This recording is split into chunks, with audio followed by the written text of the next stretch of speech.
नमस्कार साथियों, स्वागत है आपका हमारे YouTube प्लेटफॉर्म पर। जैसा कि आपको पता है कि लगातार हम आपको बहुत सारी वैकेंसीज के बारे में अपडेट कराते रहते हैं।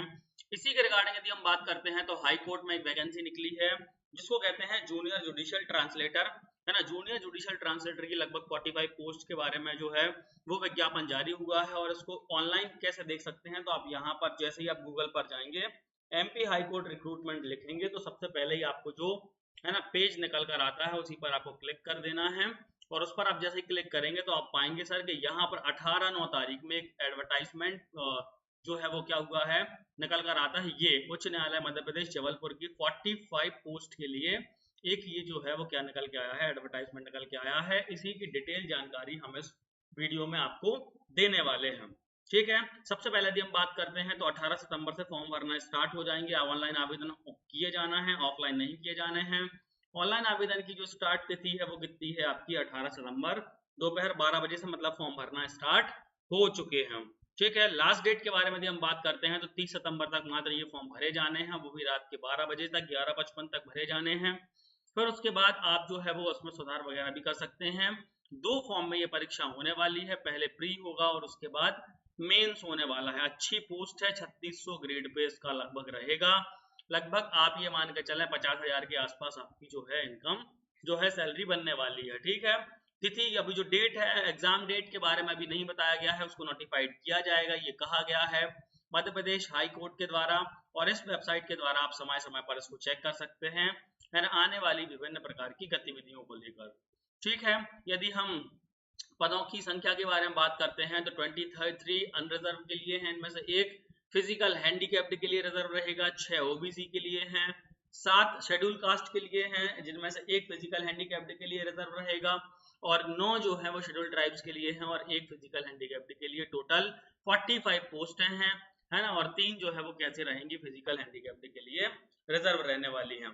कौन क्या क्या एलिजिबिलिटी मांगी गई है, तो इसमें बहुत ही सिंपल एलिजिबिलिटी है। फ्रेशर्स के लिए बहुत ही शानदार मौका ये पोस्ट मानी जाती है ना। Law graduate and must possess knowledge of Hindi और इंग्लिश का अच्छा खासा नॉलेज हो, और लॉ में आपने ग्रेजुएशन करके रखी है, और इसके साथ ही साथ यदि आपने DCA या PGDCA या फिर थोड़ा बहुत भी आपने कभी कंप्यूटर पढ़ा हुआ है ना, तो बहुत ही अच्छी बात ये जो है वो मानी जाएगी। याद रखना है आपको, कंप्यूटर का बेसिक नॉलेज आपको होना चाहिए। ठीक है, ये क्योंकि आप जब फॉर्म भरने जाएंगे तो उसमें भी ये पूछा जाएगा कि आपके पास कोई कंप्यूटर का जो है वो डिग्री या डिप्लोमा है या नहीं है, आपको नॉलेज है तो आपने कहीं डिग्री की है या डिप्लोमा किया है, उसके बारे में भी आपसे पूछा जाएगा। तो ये एक अच्छी चीज है, यदि जो भी बच्चे ग्रेजुएट हैं, लॉ ग्रेजुएट हैं और उसके साथ साथ कंप्यूटर के बारे में भी जानते हैं, तो ये एक बहुत ही शानदार पोस्ट जो है वो उनके लिए मानी जाती है। 18 से 35 इसकी जो है वो एज लिमिट है। मध्य प्रदेश राज्य के बाहर के ऐसे अभ्यर्थी जो इसको अप्लाई करना चाहते हैं वो अपनी कैटेगरी को जनरलाइज करेंगे, जनरल में भरेंगे। इसके बाद कौन कौन सी एलिजिबिलिटी होनी चाहिए, तो कुछ 5 बेहतरीन एलिजिबिलिटीज हैं। भारत का नागरिक होना चाहिए, एक या एक से अधिक पति या पत्नी उसकी नहीं होना चाहिए, 2 या 2 से अधिक संतान नहीं होना चाहिए। आप इसको डिटेल में भी पढ़ सकते हैं, हमारे टेलीग्राम चैनल पर इसको मैं है ना अपलोड कर दूंगा, वहां से आपके नोटिफिकेशन डाउनलोड करके और डिटेल में भी इसको पढ़ सकते हैं, है ना। चौथे में यदि बात करें, शारीरिक रूप से स्वस्थ होना चाहिए। जब आपकी नियुक्ति होगी उस समय आपके जिला चिकित्सालय बोर्ड के द्वारा ये जो है वो जारी किया जाता है मेडिकल सर्टिफिकेट, तो वो आपको देना होगा। ठीक है, इसके बाद आप किसी भी प्रकार का समर्थन प्राप्त नहीं कर सकते हैं, मतलब आप कभी भी किसी प्रकार की जो है वो आप जैक नहीं लगा सकते हैं। आप ये नहीं कर सकते कि सर आप मेरा करवा दीजिए, उससे करवा दीजिए।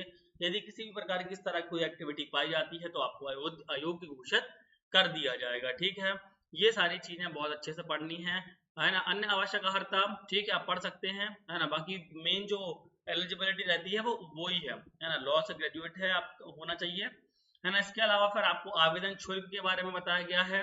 लगभग 950 रुपए लगने वाले हैं जनरल कैटेगरी से, और लगभग 750 रुपए लगने वाले हैं SC भाई साहब को, ST और OBC तीनों कैटेगरीज को लगभग 750 रुपए जो है वो लगने वाले हैं। ठीक है, और सभी दिव्यांगों को भी इतने ही पैसे लगेंगे।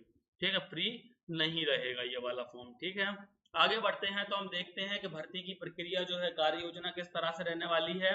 तो इसमें सबसे पहले प्री एग्जाम होगा, आप प्री एग्जाम देंगे। प्री एग्जाम देने के बाद मेंस में 1:3 रेशियो के साथ अभ्यर्थी को चुना जाएगा, मतलब एक अभ्यर्थी पर 3 का चुनाव होगा, मतलब 3 गुने अभ्यर्थी जो है वो लिए जाएंगे। 45 दिया कितने होगा 135, और लास्ट में जो सिमिलर नंबर होता है उसको भी काउंट किया जाता है। तो लगभग है ना जितने भी है आपके विद्यार्थी 200 के आसपास हो सकते हैं कि आपको 170 175 अभ्यर्थी चुने जाएंगे मेंस के लिए, ठीक है। फिर मेंस देंगे और फिर उसके बाद जो है फाइनल रिजल्ट आपका आएगा।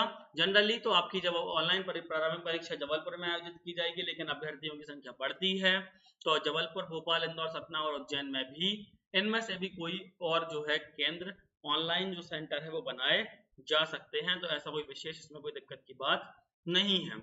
यदि हम बात करते हैं पाठ्यक्रम की, है ना, क्या आपका सिलेबस होने वाला है, तो ये प्रारंभिक परीक्षा का सिलेबस है जिसमें 40 नंबर की केवल इंग्लिश आएगी, वोकेबलरी आएगी, ग्रामर आएगी, मैगजीम्स आएंगे, टर्मिनोलॉजी आएगी, प्रोवर्ब आएगा और कोटेशंस आने वाले हैं। अच्छी खासी इंग्लिश इसमें पूछी जाने वाली है। इसके साथ साथ हिंदी व्याकरण आपसे पूछी जाएगी, कंप्यूटर का नॉलेज आपसे पूछा जाएगा और जनरल नॉलेज आपसे पूछा जाएगा 10-10 नंबर में, ठीक है। अच्छा, ये पेपर इंग्लिश में होगा, ठीक है, ये भी लिखा हुआ है। तो 40 और 30 70 और 100 नंबर का पेपर होगा आपका, और ये होगा है ना 2 घंटे में, ठीक है। इसी के बाद हम बात करते हैं तो हम देखेंगे मेंस एग्जाम होने वाला है, और मेंस के लिए भी यहाँ पर आपको पूरा सिलेबस दिया गया है। मेंस भी कैसा होने वाला है, 100 नंबर का ही आपका होगा, जिसमें ट्रांसलेशन आएगा हिंदी टू इंग्लिश, फिर एक ट्रांसलेशन आएगा जिसमें आपको करना होगा इंग्लिश से हिंदी ट्रांसलेट करना होगा, फिर आपसे वोकैब पूछी जाएगी, मतलब जो आप इंग्लिश प्री में पढ़ने वाले हैं वो आपको इंग्लिश मेंस में भी बहुत अच्छे से काम में आने वाली है, तो आपको बहुत ही अच्छे से इंग्लिश वाला चैप्टर पढ़ना है।